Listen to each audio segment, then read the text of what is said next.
Hello and welcome to the news at 10 on NTA News 25, reaching you live from Abuja. I am Salwa Kalal Ibrahim. The headlines. President Tinubu leads the Nigerian delegation to Abu Dhabi Sustainability Summit.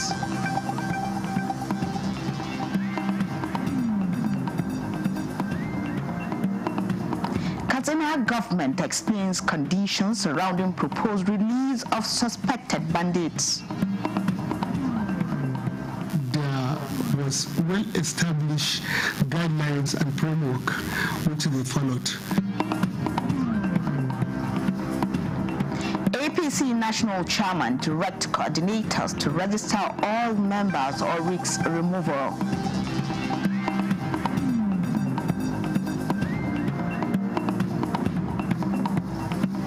PANDEF inaugurates reconciliation committee to address political crisis in Rivers State.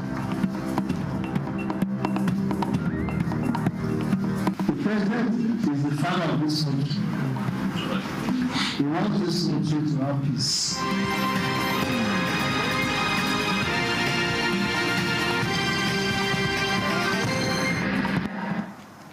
President Bola Tinubu has arrived venue of the Abu Dhabi Sustainability Summit.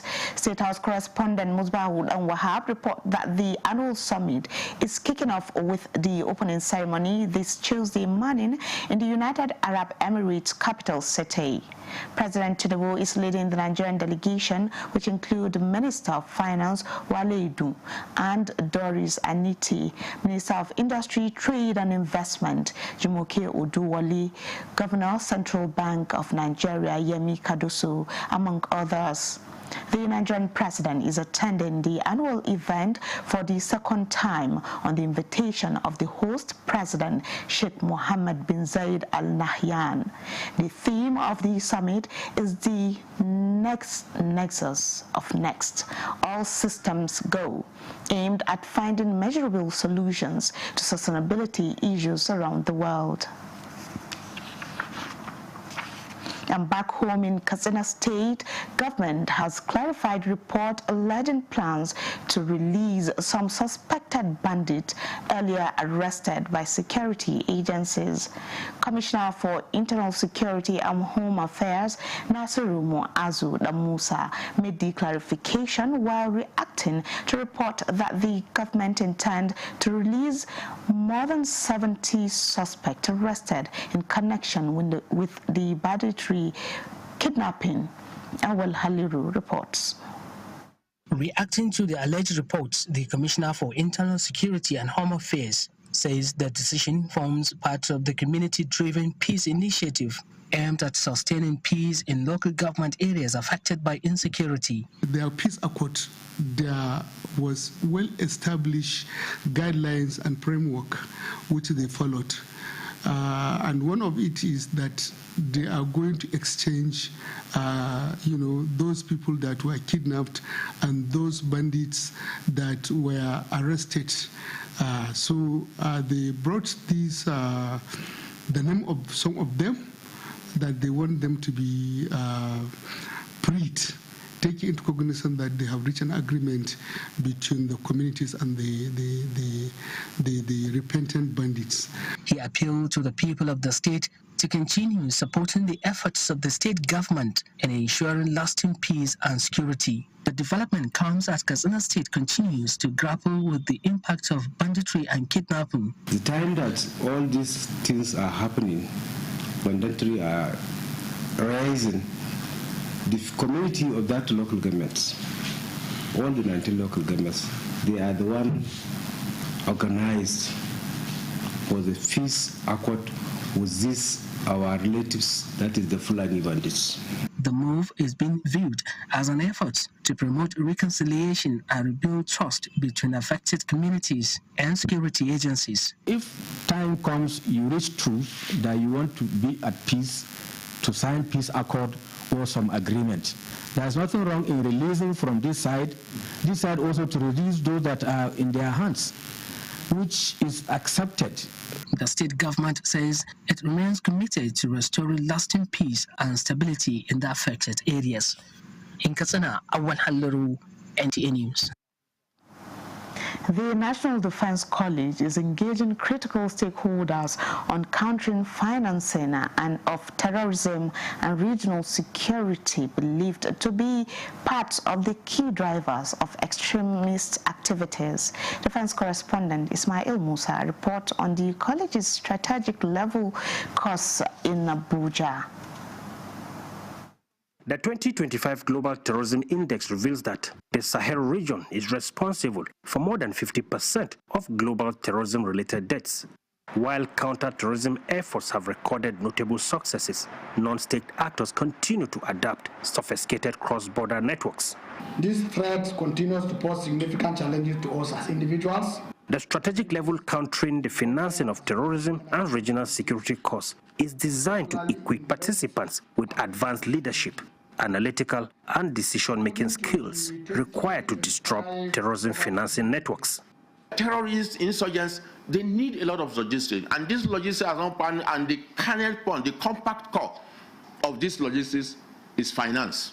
If you're able to cut down terrorism and insurgency bandwidth funding to even 50%, you'll be able to manage the global crisis. We must acknowledge the importance of collaboration both at national and regional levels. This is because of the complexity of our geopolitical, economic, cultural, and regional religious interconnectivity in West Africa, the Sahel region by extension, and the African continent as a whole. The course also emphasizes strategic intelligence cooperation, strengthening enforcement mechanism, and the adherence to international best practices on combating the financing of terrorism aimed at enhancing regional security. In Abuja, Ismail Musa, NTA News.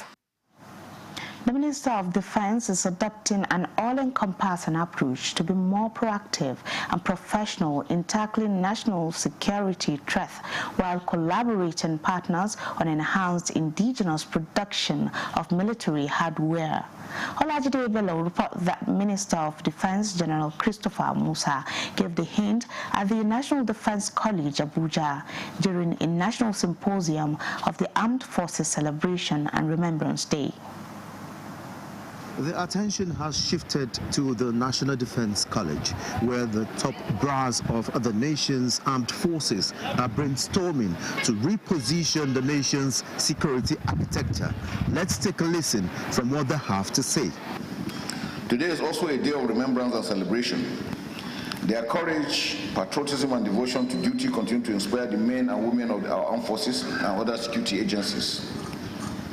Their legacy must remain central to our national consciousness and guide the decision we make in shaping defense and security policies. Strengthen and expand multilateral frameworks such as the Multinational Joint Task Force and the Gulf of Guinea Maritime Security Architecture to collectively manage transnational threats.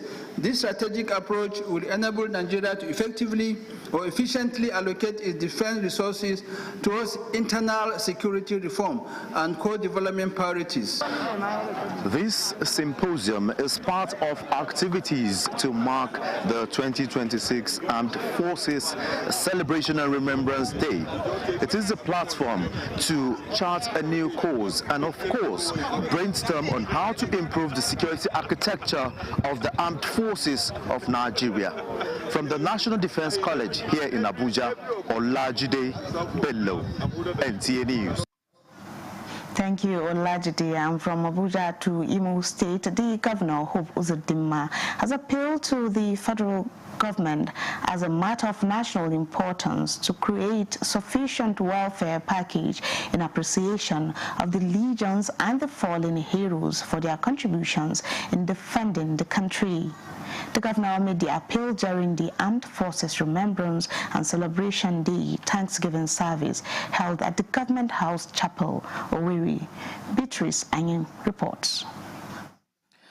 The Armed Forces Remembrance Day is a national day set aside by the federal government to honor those who defended our country in the time past, some of whom lost their lives in the line of duty. This necessitated this Thanksgiving service by members of the Legion and the widows of the fallen heroes.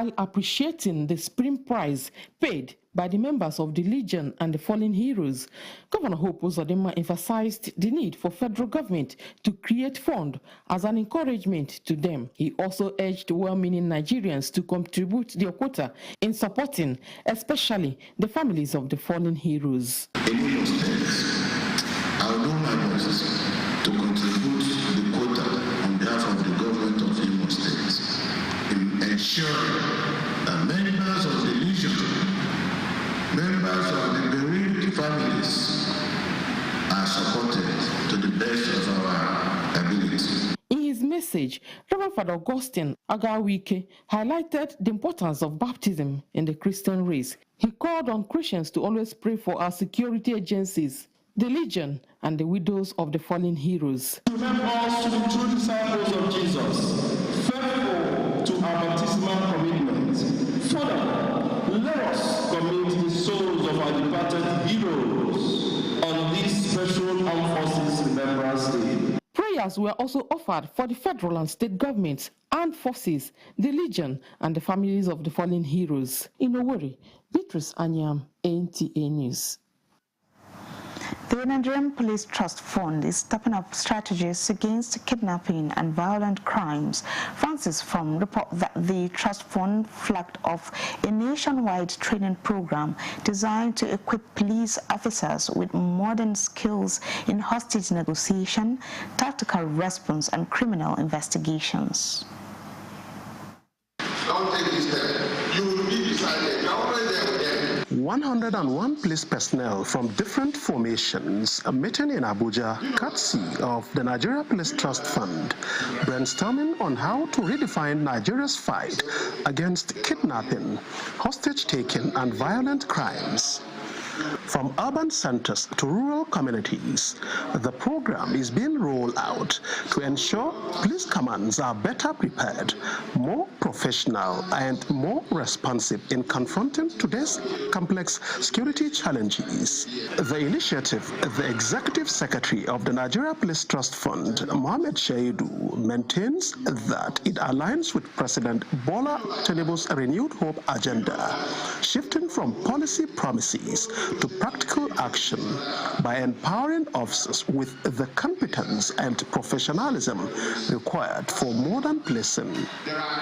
We're picking different topics and things that are currently being security architecture in training our officers to be well equipped to be able to give out and discharge their duties as police officers well.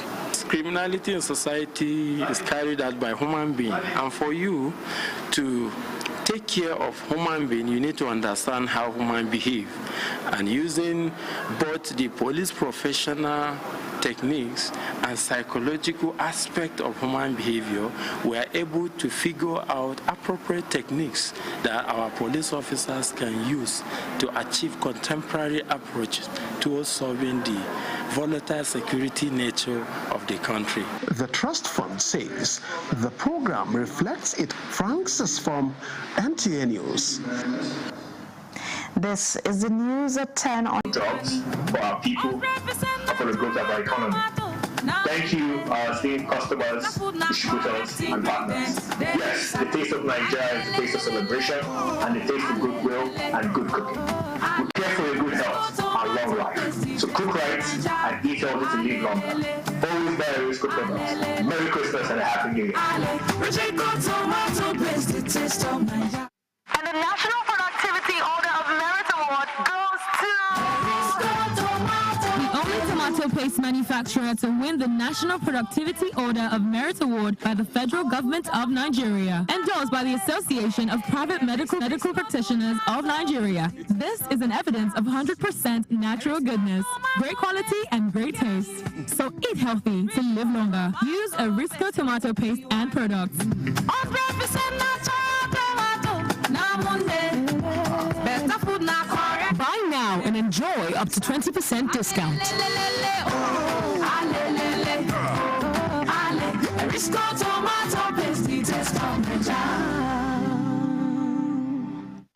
From concept to creation, our engineers push the boundaries of technology, seamlessly blending performance and sustainability with a deep commitment to African ingenuity. Introducing the CNG Boss, a remarkable achievement in engineering designed to operate on compressed natural gas, a cleaner and more sustainable fuel alternative. At Innocent Vehicles, we proudly lead the way in creating greener mobility across Africa. And it doesn't stop there. From SUVs to sedans, spacious buses to electric cars, Innocent offers a wide range of models designed to meet every need. Innocent Vehicle, the pride of African roads. This is NTA News 24. Many thanks for being there. Now, the federal government must collaborate to achieve economic development and diversification. Plateau State Governor Caleb Mutfwang stated this after briefing Vice President Kashim Shettima on recent events in the state.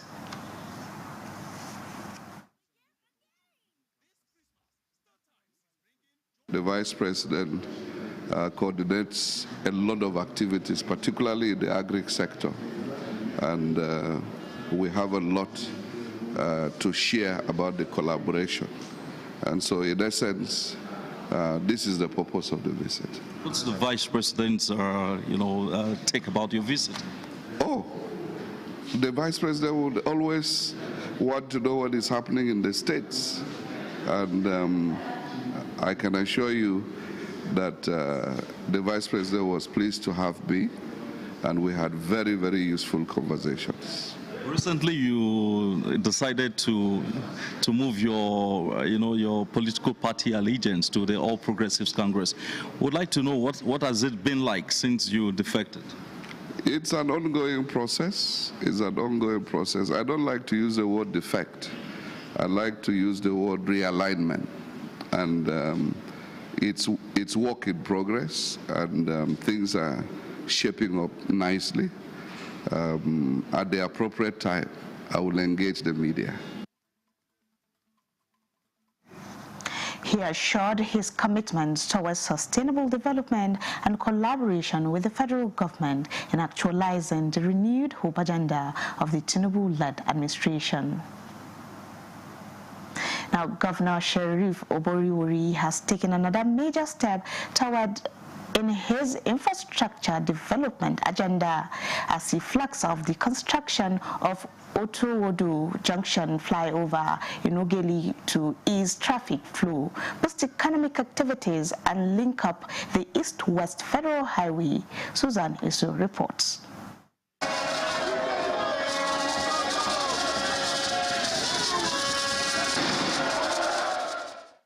The 39.3 billion naira Otowodo flyover project is a permanent solution to the long-standing traffic congestion in that area. The project aligns with Oboroweri administration's prudent management of allocated resources, durable road construction, and development of rural areas. Governor Sheriff Oboroweri says the move to construct a flyover along that corridor is to ease traffic gridlock, which in time past had cost commuters several useful hours on the road. Otowodo Junction, where we are today, is a vital link to Warri, Asaba, Patani, Bayelsa, River State, and is the main road which is popularly called the East-West Federal Highway, making it one of the busiest roads in this South-South. Chairman of Ugeli North Local Government Area, Jaru Ebo, describes the project as a major transformation that has been long overdue. I wish to most respectfully thank you for your unwavering commitment to improving the quality of life of our people through sustainable infrastructural development. There is no doubt that this flyover will significantly ease traffic.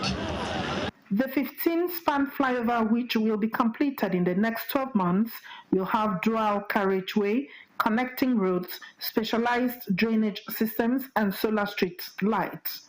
From Ughelli, Susan Esu, NTA News. And in Kano State, the government has concluded plans to empower 50,000 youths in various skills areas as part of effort to make them self-reliant. Abdullahi Mustafa report that Governor Abba Kabir Yusuf disclosed these at the graduation ceremony of 2,260 trainees from 8 skills acquisition institutes in the state. Using poetry, Zaidan Muhammad expressing appreciation to Governor Abba Kabir Yusuf for initiating youth empowerment programs in Kano State. The areas of training include poultry, livestock, horticulture, informatics, driving, filmmaking and development journalism, in which 2,260 youth underwent intensive training. In addition to cash support, each beneficiary received relevant empowerment tools to enable them establish their own businesses. Governor Yusuf stated that the initiatives are part of measures to promote self-reliance among youth, thereby reducing unemployment and criminal activities. Our government is targeting over 50,000 youths for various programs in the year 2026 alone. The governor also presented certificates of graduation to 10 beneficiaries who completed health-related postgraduate programs in Cyprus. He announced that all the graduates will be employed by the state government to strengthen healthcare service delivery. In Kano, Abdullahi Mustafa, NTA News. The national chairman of the All Progressives Congress, Professor Nantawe Wada, has directed all coordinators of the ongoing nationwide electronic membership registration exercise across the 36 states of the Federation and the Federal Capital Territory to ensure that no member of the party is left unregistered or risks removal from office. In a statement signed by his special advisor, Media and Communication Strategy, Abimbola Tuki, Professor Iwada said this when he met with all the state coordinators who doubled as state organizing secretaries at the National Secretariat. Professor Iwada reminded the coordinators that they are the foot soldiers of the party, stressing that when the party structures at the state level are strong and functional, the party itself becomes strong. He charged state party chairmen to cooperate fully with the coordinators to ensure a seamless and successful exercise. The registration is scheduled to end on the 30th of this month. The Pan-Niger Delta Forum, PANDEF, has inaugurated a high-level reconciliation committee to address the ongoing political crisis in Rivers State, chaired by former Attorney General of the Federation and Minister of Justice, Kanu Agabi SAN. Timothy Yusuf reports. In operation of the 7-member high-level committee for political reconciliation in Rivers State, I will give my best. I'll do my best. It is expected to facilitate a fair, inclusive, and sustainable resolution to the lingering political crisis between the governor of Rivers State, Sir Sim Fubara, and members of the Rivers State House of Assembly who are loyal to the FCT minister, Nyesom Wike. It started as it was a two-man battle. Now it is the entire state that is being affected by this unfortunate incident. The president is the father of this country. He wants this country to have peace. We from the region feel very uncomfortable that we appear on the media with all the negative publicity. We appeal to the parties to embrace reconciliation. We urge them, we beg them, we appeal to them. Sacrifices are called for. Make those sacrifices and let there be peace. Amen. PANDEF urged all parties involved to exercise restraint and cooperate with the committee towards an amicable resolution of the long-standing political feud. Timothy Yusuf, NTA News. The Nigerian Customs Service has announced the commencement of a new standard operating procedure for regulating courier companies operating under the Delivered Duty Paid DDP Incoterm. A statement by Public Relations Officer Abdullahi Mawada says the implementation provides a unified framework for registration, manifest submission, declaration, evaluation, clearance, delivery, and compliance monitoring in line with global best practices. He emphasized that courier companies intending to operate the DDP regime are requested to obtain a license from the Customs Headquarters License and Permit Unit under the Tariff and Trade Department, with licensed operators required to submit an advanced electronic manifest 24 hours before shipment arrival. The statement further clarifies that the service has instituted a robust monitoring and enforcement mechanism through periodic post-clearance audits, which will verify the accuracy of DDP declarations, prevent revenue leakages, and confirm compliance with classification and valuation standards. Violations include false declaration, non-payment of duties, or operational misconduct will attract sanctions such as suspension or revocation of clearance licenses, seizure of goods, penalties with interest, and prosecution under the NCS Act of 2023. Courier operators are also required to submit monthly report of all DDP shipment, including duty payment, classification details, and delivery record to the relevant area commands. This is the news at 10 on NTA News 24. Another break beckons. More reports in a moment. Stay with us. Let's have credible elections at the local government so that these credible people can manage the funds of local government properly. There are a lot of respected traditional rulers in the state who can say, look, enough of this thing. Mr. Governor, welcome. Thank you for coming. When you win, what will you do? First, I would like to mobilize women within the local government to form the National Council of Women Society by creating awareness in women that they must serve, they must be part of what is happening within their community. If you stop expenditure on infrastructure, how do you now attract investments? The state governors, the presidency, that the federal government and the local government are all waiting for revenue from crude oil. Everything has something peculiar. So the emphasis now, if your local government has something peculiar to that particular local government, the emphasis should be keep producing that particular product. We need to do three things. Prevent the ability of the terrorist groups to generate funding, their ability to recruit, and then their ability to access weapons. Actually, like this new title, I sit in the front row in the church. If I'm going to Muslim and call the people are passing in God's own house. What am I doing? I'm mentoring a new generation. Those things are the only way to be taken seriously is to listen to have a lot of money. Nigeria, live every weekday between 7 a.m. and 9 a.m. on the network service of the NCM. This is... Many thanks for being there.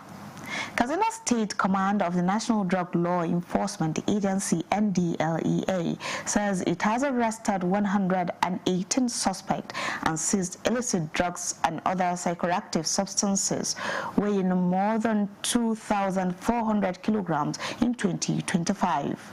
The state commander of the agency, Ismail Lami, disclosed these while briefing newsmen on the command's operational achievement during the year under review.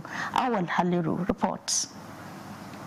Trafficking and abuse of drugs and other psychotropic substances remain a global challenge, posing a serious threat to peace and stability in the society.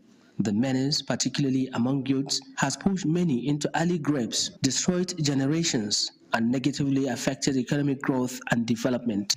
This has necessitated the National Drug Law Enforcement Agency to intensify operations In Katsina State, during the year under review, the agency recorded significant achievements through the disruption of supply chains, seizure of illicit drugs, and the arrest of suspects. This is a routine activity aimed at keeping the public informed of our efforts to combat drug abuse and illicit trafficking, which threaten social stability, growth, and development of our state and nation in general. A total of 1,018 suspects were arrested, comprising 922 males and 26 females. The state commander further disclosed that 86 suspects were arraigned, 87 convicted, several others currently under investigation, while 203 suspects were counseled, rehabilitated, and trained in various entrepreneurial skills. In Katsina, Awal Hallaru, NTA News. Now, 1 second count, every moment matters. In Nigeria, a decade-old law promises free emergency care for life-threatening conditions. But is it fulfilling its promise? The National Health Act of 2014 mandates that hospitals, both public and private, treat patients in distress, including pregnant women, accident victims, and those suffering from heart attacks or gunshot wounds without demanding upfront payment. Uche Ogochukwu tells us more. This is an emergency unit at the National Hospital, Abuja.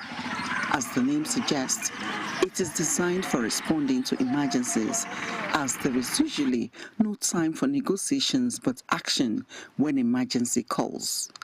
For pregnant women in distress, gunshot victims, children, and patients suffering from strokes or heart attacks, survival depends on how fast help comes. The National Health Act of 2014 was designed with this reality in mind. The law guarantees free and immediate emergency medical treatment for Nigerians facing life-threatening conditions, regardless of the ability to pay upfront.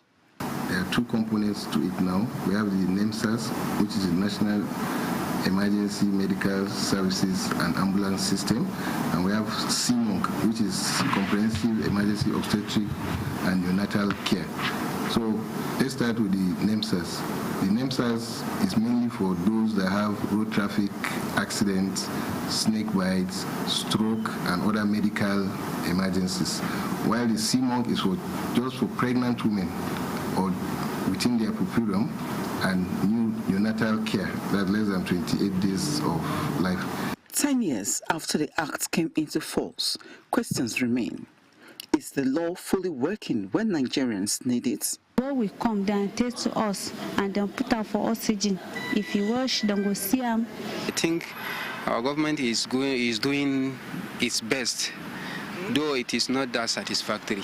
Anybody that comes and is not properly being attended to should reach to the next authority. Usually in National Hospital, we have a duty manager that is on ground who will reach in touch with either the CMAC or the coordinator of both the NEMSAS and the CMOC so that it can be smooth enough. We have now successfully established a strong foundation across the health sector based on the reforms that were implemented, particularly around the BACPF. Experts say increased public awareness and collaboration with healthcare providers will further strengthen emergency medical response nationwide. Uche Ugochukwu, NTA News. And ahead of the 14th National Congress of Vietnam's Communist Party this month, a high-level discussion on the country's political development and its implications for Nigeria has been held. Suleiman Abdul Wahab reports on a policy dialogue in Abuja convened by the Vietnam Embassy in collaboration with Nigerian experts.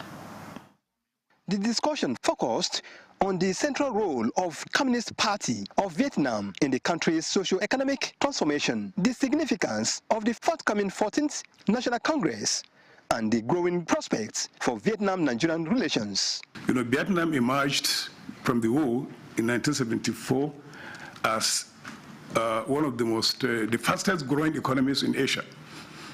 My friend already has mentioned, you know, some of the economic indices. they now are experiencing about 8% growth. I think last year it was about 8% growth, and it is expected that after this national convention, within the next within 2026, it will reach up to 10% growth. Recorded at the Embassy of Vietnam, the program serves as a platform for intellectual exchange, highlighting lessons from Vietnam's development experience and exploring opportunities for enhanced collaboration between the two countries. You look at their partnership relation with China, with the US, with Russia, and that is also being strengthened in Nigeria. So coming to the bilateral relationship between Nigeria and Vietnam in areas of trade, that was the reason why NIVETCA was actually launched some months ago, or actually by last year. NIVETCA is Nigerian Vietnam Trade Economic Cultural Association. If you look at that, if you take the component of trade there, you see that the major trade between Nigeria and Vietnam at the moment is in cashew and also in the oil and gas. The embassy also expressed its sincere appreciation to the participating experts and the media partners for their contributions. We are going to have the 50th anniversary of the bilateral diplomatic ties between our two countries, and we expect that after the outcome of the 14th National Congress of the CPV, we also expect another outcome, another perspective, which is better and extension for our two countries, because the opportunities, the potentials are already there, but we have to work more closely, more effectively, and of course it takes also closer, better attention from the leadership of Nigerian government, especially from the president himself, and also from private sectors, from association, and of course from the ministries and agencies from both countries. The perspectives shared by respected scholars underscored the importance of learning from diverse governance and development experiences while strengthening partnership based on mutual respect and shared interest. In Abuja, Suleiman Tabu Abdul Wahab, NT News. Meanwhile, the chairman and chief executive officer of the Nigerians in Diaspora Commission, NIDCOM, Abike Dabirerewa, has hailed the remarkable achievement of two Nigerians abroad, pledging the Commission's support for their effort to uplift cancer patients and mentor young talent while promoting the country's positive image globally. Dabirerewa hosted Chinyenwa Judith Amadi, a trailblazing female biker, and Odera Okosa, a UK-based professional boxer and entrepreneur. Glory Obu report. Chinyere Judith Amadi, a biker, has just concluded a round-trip motorcycle journey from Lagos to France. She started the ride in October last year, which was aimed at raising 100 million naira for cancer patients unable to afford chemotherapy.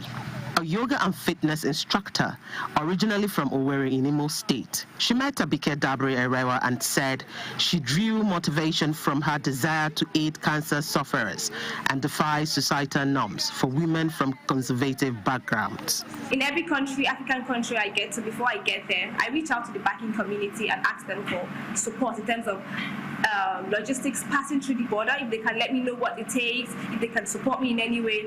And when I got to Burkina Faso, my first contact when I had the accident was a biker in Burkina Faso.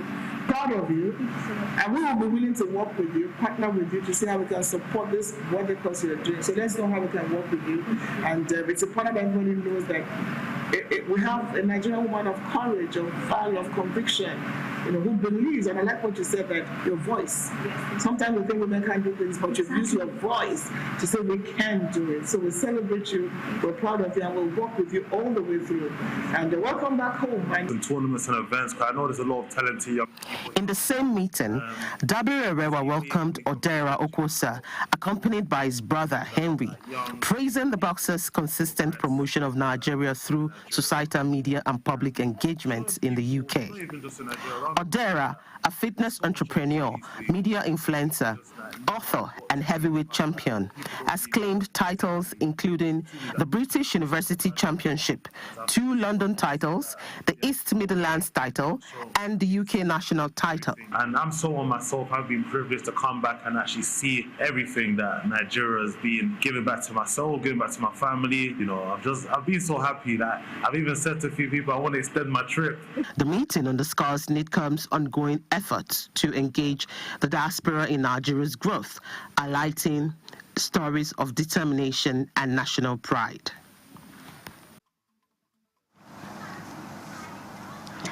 Now, life in itself is full of challenges with its ups and downs, which often results to many sufferings emotionally, financially, or health challenges. Even family pressure can weigh people down, leading to depression and anger. This sparked up the need for a one-day training on emotional intelligence organized by management of NTA Channel 5 Abuja. Charity Zaka brings us details of the clinical session. From the daily stress of life to the realities of economic challenges, man goes through a lot that expert like Coach Didi believes requires the understanding of oneself and managing self, which is said to be emotional intelligence that is necessary in our daily living, so to create a friendly and cordial working environment. On a very good day, we're able to hold it all in and fake a smile. Babe, how now? How are you? How are you doing? You look amazing. I love your dress. It looks amazing. And your hair? Oh my God, you look good. Did you notice that? She smiled. It's automatic. There's a difference between... Babe, how now? You are capaz. The life coach Maimuna Onmi Abdullahi, also known as Coach Titi, stresses the need for persons to incorporate empathy, self-regulation, self-care, and people management as a pointer to the direction to switch to managing emotions. Empathy. Put yourself in other people's shoes. We teach our children that. I think it's about time we teach ourselves as well. 3, self-regulation, which is basically managing your emotions. The General Manager, NTA Channel 5 Abuja, Olukemi Fake, emphasized the timeliness of such training, which she said will impact their daily performance both at work and home. Even among our families, we need this emotional intelligence for us to know how to interact with one another, for us to know that what we term as the weakness of somebody may be the strength of the other person. The way we can balance these two in our day-to-day interaction with one another. And we know people are going through so many things these days. If we are not careful, many people, their mental state is already battered. 500 things, not just one thing. There are many things that we actually go through here that you have come to demystify for us. And I can assure you, with what we have learned today, things would be better. The one-day training is expected to help staff better manage their emotions while also solving problems that could be complex. Charity Zaka, NTA News. This is the news at 10 on NTA News 24. Here is a recap of our top stories.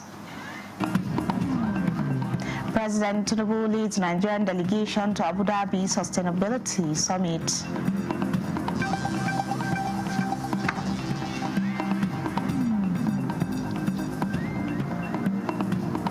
Katsina government explains conditions surrounding proposed release of suspected bandits. There was well-established guidelines and framework which they followed. APC National Chairman direct coordinators to register all members or risk removal.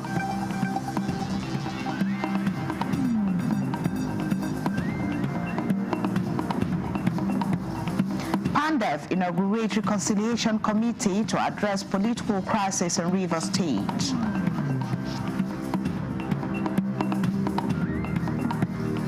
The president is the father of this country. He wants this country to have peace.